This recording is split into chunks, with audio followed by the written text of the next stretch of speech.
कैसे हैं आप सब? आशा है अच्छे होंगे। हम आज प्री बोर्ड के पेपर का अध्ययन का चौथा भाग करेंगे। पिछली कक्षाओं में हमने क, ख और ग भाग कर लिया है और आज है खंड घ भाग और ये 25 नंबरों का है। जैसे हमने पठितांश किया था ऐसे ही पठितांश करेंगे। बेटे इस गद्यांश को पढ़ना होता है। अधोलिखित गद्यांशं पठित्वा तदाधारित प्रश्नान् संस्कृतेन उत्तरतः। पढ़ें इसको और फिर नीचे गए इसका उत्तर देना है। पूरा धारा राज्ये सिंधूल संज्ञो राजा चिरम पर्चा परिपालत तस्य वार्धके भोज इति पुत्र समझनि। स यदा पंचवार्षिकस्ता पिता ह्यात्मनो जरां ज्ञात्वा मुख्यामात्याहनुजं मुंजं महाबलम् आलोक्यं पुत्रं च बालं संवीक्ष्य विचार्यामास यद अहं राज्यलक्ष्मी भारधारण समर्थं सहोदरं पाय राज्यं पुत्राय परीक्षामि तदा लोकापवादः अथवा बालं मे पुत्रं मुंजो राज्य लोभाद विषादिना मारिष्यति तदा दत्तमपि राज्यं वृथा। वृथा मतलब बेकार। पुत्रः निविशोच्छेदश्च इति विचार्यं राज्यं मुंजाय दत्वा तत्संगे भोजमात्मानं मुमोच। ततः कर्माद् राजनि दिवंगते संप्राप्त राज्य संपत्तिर्मुंजो मुख्यमात्यं बुद्धिसागरणामानं व्यापारमुद्रया दूरीकृत्य तत्पदे अन्यं नियोजयामास। अथ कदाचन सभायां ज्योतिः शास्त्रं पारंगतः कश्चन ब्राह्मणः समागम्य राजानम् आह देव लोकाः मां सर्वज्ञं कथयन्ति तत्किमपि यथेच्छं पृच्छ। पृच्छ मतलब पूछो। अब आंसर प्रश्न देखते हैं क्या पूछा है इसने। उसके बाद इसका उत्तर ढूंढेंगे। कहता है धारा राज्य किम नाम राजा बभू। धारा राज्य किम नाम राजा बभू। राजा बभू का क्या नाम था तो धारा राज्य मध्ये। आंसर सिंधूल। उत्तम। अपरम प्रश्न कर लिया हमने। दूसरा देखें। कहता है मुंजः कस्मात् कारणात् भोजम मारिष्यति। तो क्या ढूंढना हमने। कस्मात् देखना है हमने, है ना। कस्मात् मतलब कहाँ से, किस कारण से भोज को वह मारेगा। कौन। मुंज। तो वो देखना है हमें क्या कारण था। और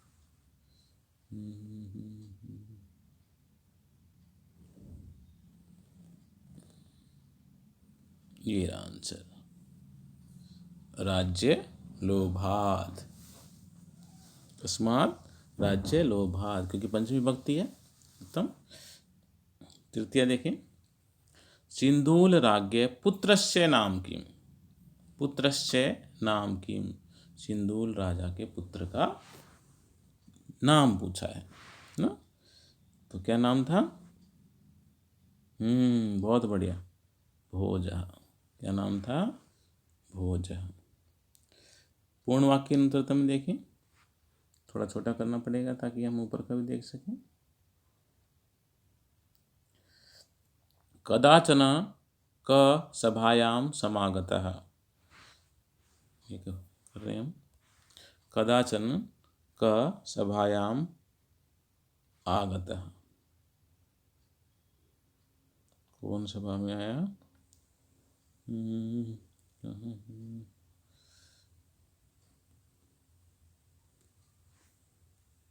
ये हम करेंगे।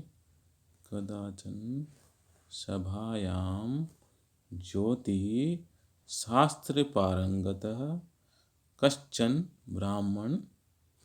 ठीक है ये आया था और ये लिखने के बाद हम लिखेंगे पूरी लाइन समागता है, जो ये अंतिम है, इसको लिख देंगे तो हमारा वाक्य पूरा हो जाएगा। उत्तम। फिर से सुन लें। कदाचन सभायाम ज्योति शास्त्र पारंगत कश्चन ब्राह्मण समागता। उत्तम। द्वितीय देखें, कहता है राजा आत्मनम जराम ज्ञात्वा किम विचार्यामास। किम विचार्यामास, तो आप देख रहे हैं विचार्यामास कहाँ लिखा है, ये लिखा है ना, तो इससे आगे डैश लगा और यही इसका विचार है, तो इसे हम पूर्ण विराम तक पूरा लिखेंगे, जो जो उसके मन में विचार आया। तो विचार्यामास से लेकर और वृथा तक सारा वाक्य हम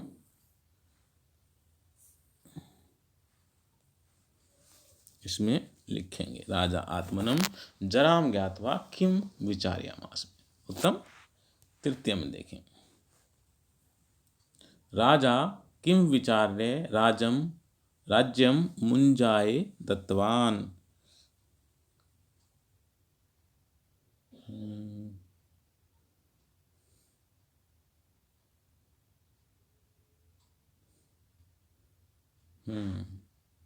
इसका रहेगा राजा किम विचार है, तो क्या विचार था उसका और किस लिए उसने छोड़ दिया। पुत्रहार निश्चय, पुत्रहार उद्देश्य, यहाँ से इति विचार्य राजा मुंजाए दत्वा तदुत्संगे भोजमातानम ममोज। तो इसको हम पूरा लिख देंगे मुंजाए दत्तवान तक। ठीक है। लास्ट में है दत्तवान लिख देंगे, दिया। ये में देखें, निर्देशानुसारम उत्तरतः केवल प्रसन्न। तो इसमें क्या पूछा है, कहता है लोका माम सर्वज्ञ कथयंती। क्रियापद, क्रियापद बेटा जिस पद से पता लगता है कि क्रिया हो रही है, और ये हमें केवल इसी में कहता है अत्र क्रियापदम किम, केवल इस वाक्य में बताना है क्रियापद कौन सा है। और आप तो लकार अच्छे से जानते ही हैं, तीतांती है ना, तो इसमें क्या है कथयंती। अधिकतर ज़्यादातर चांस हमारे क्रियापद के अंतिम वाले शब्द के होते हैं। ठीक है, तो हमारा क्रियापद क्या होगा आंसर कथयंती। द्वितीय में देखें, मुंजम महाबलम अन्यो पदयो, कहता है इन दोनों पदों में, इसमें मुंजम महाबलम में क्या पूछा है, विशेष्य पद पूछा है, तो कौन सा होगा महाबली मतलब कौन, मुंज, तो मुंज क्या हुआ विशेष्य। बहुत अच्छे, तो इसका मुंज आंसर। वृद्धावस्थाया इत्यस्य पर्यायपदम किम अत्र प्रयुक्तम। वृद्धावस्था के लिए क्या शब्द वाक्य में प्रयोग हुआ है।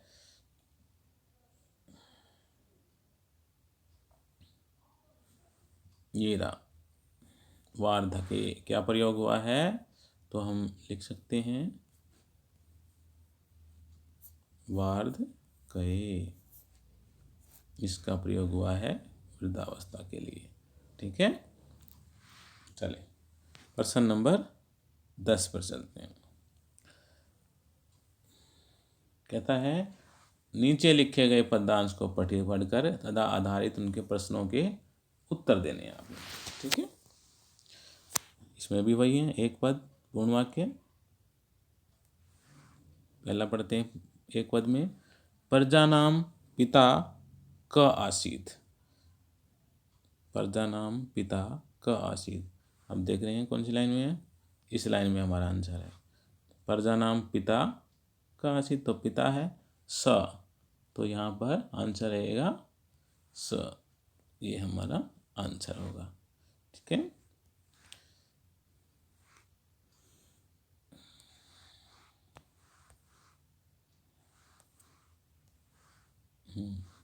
इसका क्या होगा स। ठीक है, अगला है कप्रियो अपि त्याज्य अस्ति।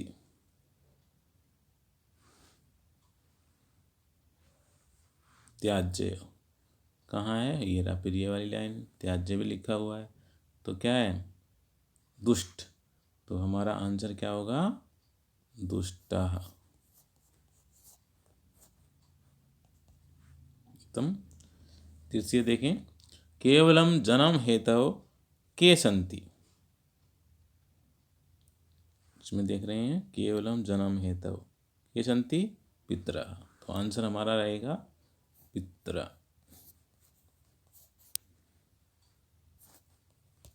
उत्तम।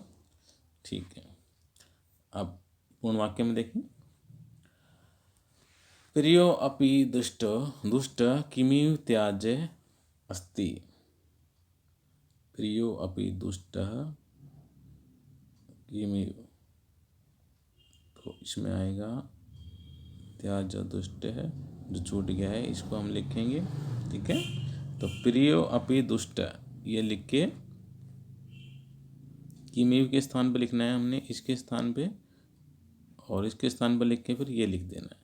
तो किमेव के स्थान पर क्या लिखेंगे,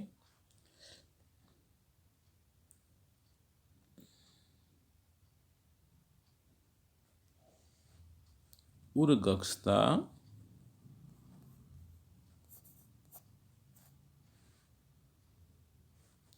अंगुलिरिव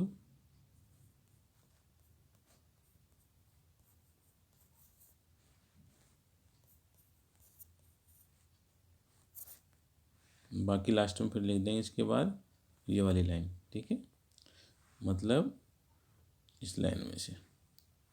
ठीक है, ये हमारी होगी दूसरा पूर्ण वाक्य का आंसर।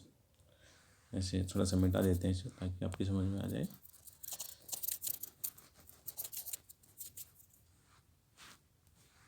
अब देखें, दिलीपः कथम प्रजानां पिता आसीत्।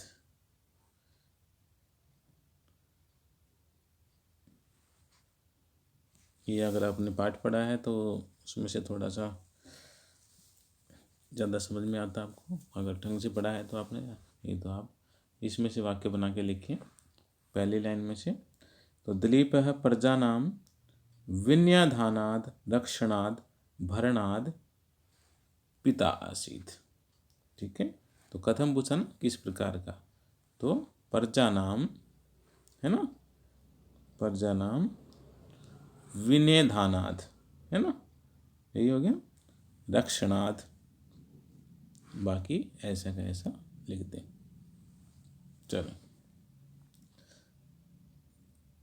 द्वेषो अपि शिष्ट किमिव सम्मत अस्ति। इसमें आएगा क्या, हाँ आर्तस्य औषधम, किमेव के स्थान पे आएगा ये वाला,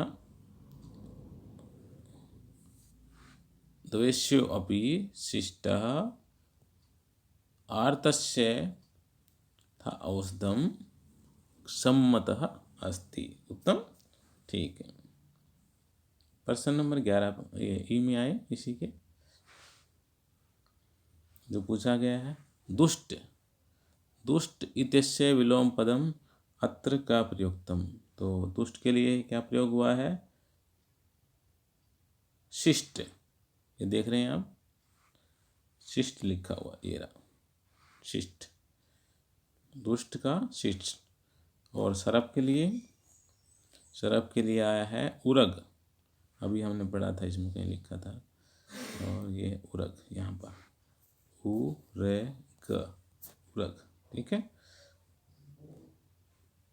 उरग। प्रिय दुष्ट अन्यो विशेषण पदम, एक विशेष्य और एक उसकी विशेषता।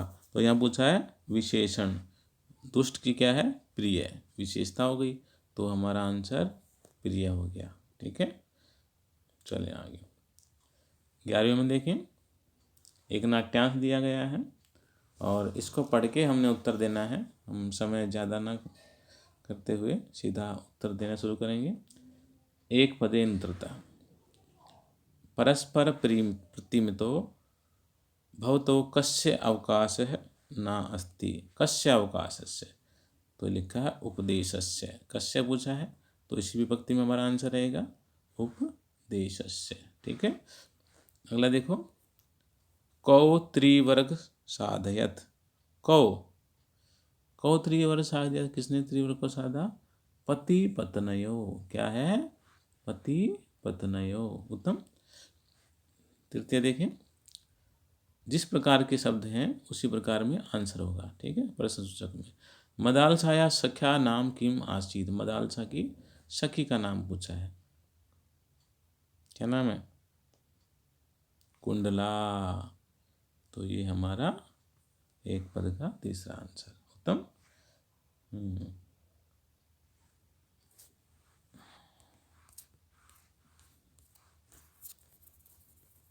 अब हम देते हैं पूर्ण वाक्य। किमर्थम पत्न्या संयोग अनिवार्य। किमर्थम,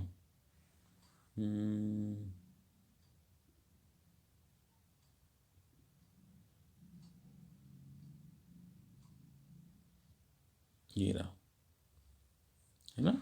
तो ये हमारा पूर्ण वाक्य का आंसर है, लक्ष्मया रक्षार्थम पत्न्या सहयोग अनिवार्य। उत्तम, पूर्ण वाक्य का पहला। दूसरा देखें, धर्मार्थ काम संसिद्धये का भर्तुम साहिनी भवती। तो वाक्य को देखें, कहाँ लिखा है इसका मिलान।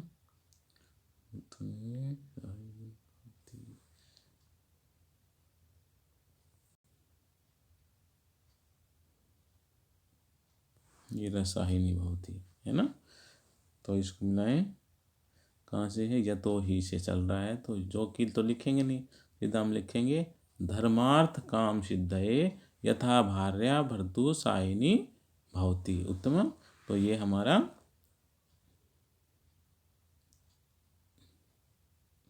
आंसर हो गया। का की जगह क्या आ गया? भार्या। बाकी सब ऐसा का ऐसा हो गया, है ना।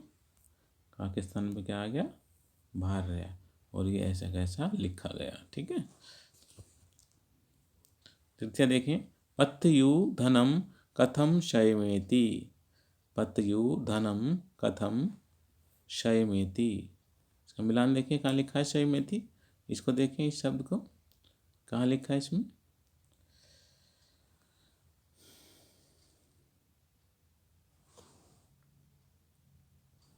शय, शयम, शय शय शय शयमेति, ये रहा, मिल गया, ये लिखा हुआ है ना, ये रहा। तो ये है पत्यु धनम कथम शयमेति। तो पत्ने भावे कृपा पात्रेषु शयमेति, ये आपका उत्तर हो जाएगा। ओके।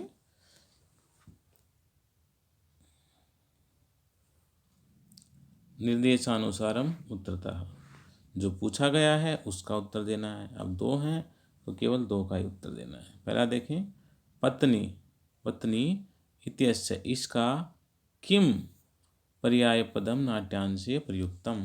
पर्याय मतलब पर्यायवाची।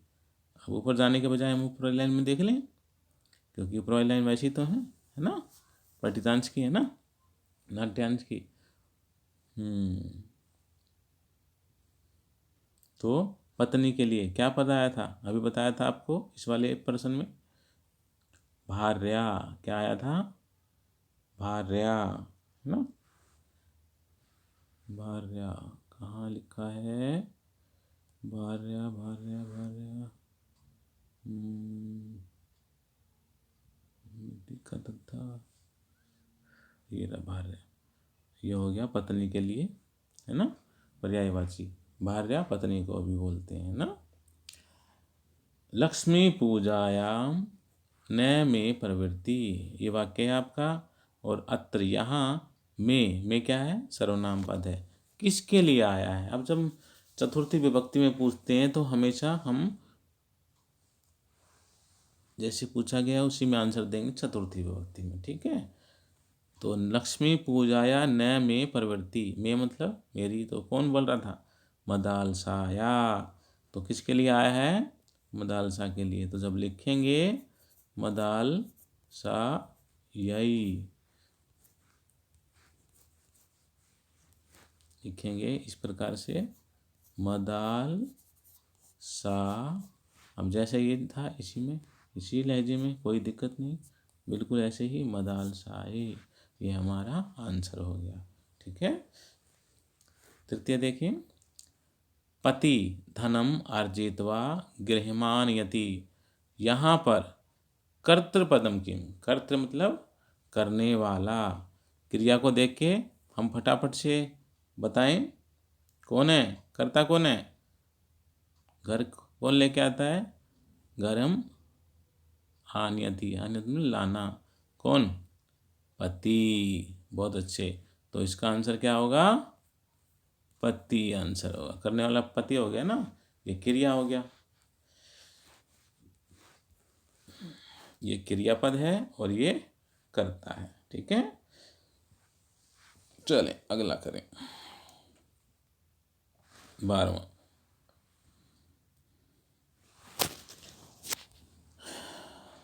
नीचे लिखे गए पद का भावार्थ मंजूषा की सहायता से पूरा करके लिखिए। तो इसको पढ़ना है पहले और फिर इस भावार्थ को मंजूषा से हमने पूरा करना है। ठीक है। चले, श्री कृष्ण अर्जुनम कथयति यत्, हे अर्जुन, अनंता, अनंता क्या, अनंत क्या होती है हमारी, कामनाएं होती हैं। क्या होती हैं, कामनाएं। तो पहला हमारा ये हो गया यहाँ पर। ठीक है। क्रोध वस्तूनाम लोभ एतानि त्रीणि, ये तीन क्या हैं, द्वार हैं। किसके द्वार होंगे, प्राप्नोति तो होगा नहीं क्योंकि ये तो क्रिया शब्द है ना। और क्रिया बेटा वाक्य के अंत में आती है, तो ये क्रिया यहाँ की आ जाएगी। ठीक है। जिसके लास्ट में पूर्ण विराम लगता है वहाँ पर क्रिया शब्द आते हैं। ठीक है। अधिकतर चांस वही होते हैं। अब क्या रह गया, एक सीधा सीधा हो गया षष्ठी विभक्ति वाला, ये यहाँ पर आ जाएगा, नरक के द्वाराणि सन्ति, नरस्य द्वाराणि सन्ति। तो चले, एक ऐसा प्रश्न भी आएगा, आएंगे ऐसे, भावार्थ तर्यात शुद्धम भावार्थम चित्वा लिखता। शुद्ध भावार्थ को चिन्हित करके लिखना है आपने, जो कहीं ना कहीं यही बात है ऐसे कैसे लिखी हुई है उसमें। सब शिशूनाम चरित्र निर्माणम मातुर्धीनम। तो सबसे पहले देखें, शिशु सदा मातुअधीनम भवति, नहीं। उत्तम भोजनम प्रदाय शिशूनाम, भोजन प्रदाय नहीं। उत्तम संस्कारानाम प्रदाय सब संतिनाम चरित्र निर्माणम, चरित्र निर्माणम लिखा हुआ ना, तो हमारा यही वाला आंसर ठीक है, उत्तम। दूसरा देखें, यानि अनुवद्यानि कर्माणि तानि सेवितव्यानि नो इत्राणि। यानि अस्माकं शोभनानि कर्माणि, शोभनानि तो नहीं है, तानि आचरण नहीं है, नहीं है। यानि अस्माकं वाद्ययंत्राणि, तो तृतीय हो गया, यानि अस्माकं आनंदितानि कर्माणि तानि उपश्यानि नयान्यानि, ये हमारा आंसर हो गया। तृतीय देखिए, अपेक्षया रूपताम ही विद्यमानम लभन्ते अतितराम जगत्याम। तो इसका रूपवान जन विद्यादि गुणे अहंकारम प्राप्नोति, अहंकार की बात तो नहीं हो रही है। अगला देखिए, सौंदर्य से अपेक्षया विद्या आदि गुणे संसारे सम्मानम प्राप्नोति, बिल्कुल यही है, रूपवताम ही विद्याम, बिल्कुल यही आंसर हमारा।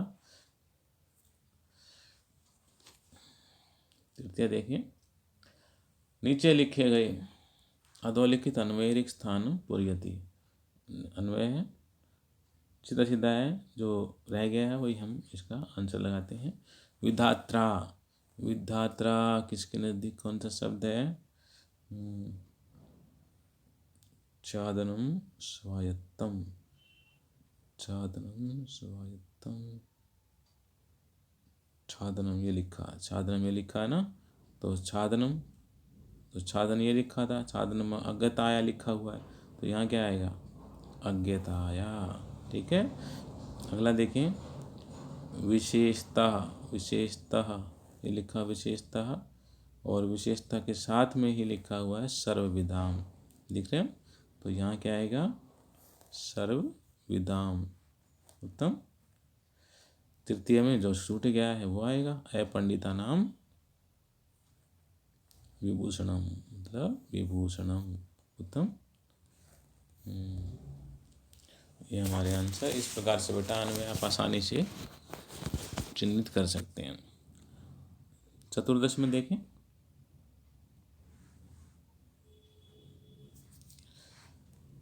शतम्भस्य वाक्यांश च ख, शतम्भस्य वाक्यांश मिलनम कृत। आपको मिलान करना है ना?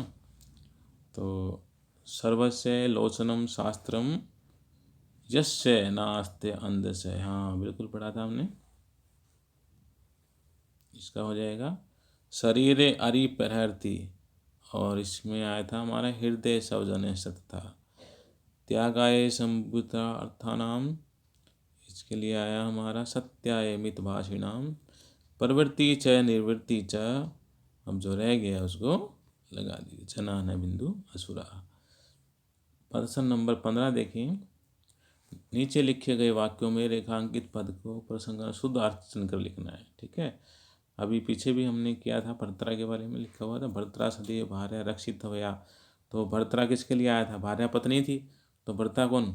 पति हो गया। तो सीधे सीधे आपको पहला आंसर तो वैसे चिन्हित हो गया हमारा, ये पहला है। उत्तम। उसके बाद देखें, मुंचानी मातरी शरम। शरम क्या होता है? सर अर्थात बाण, तो दूसरा क्या हो गया हमारा? बाण। ठीक है, प्रयवाची हो गया ना इसका। सेतुर्येन महादधो। महादधो किसको बोलते हैं? समुद्र को बोलते हैं बेटा। तो बड़ा पानी से भरा हुआ, मतलब क्या? समुद्र ना।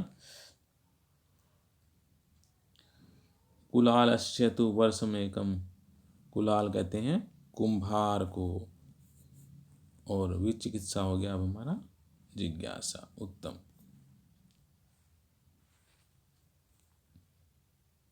आज के लिए इतना ही, अगली क्लास में मिलेंगे। धन्यवाद।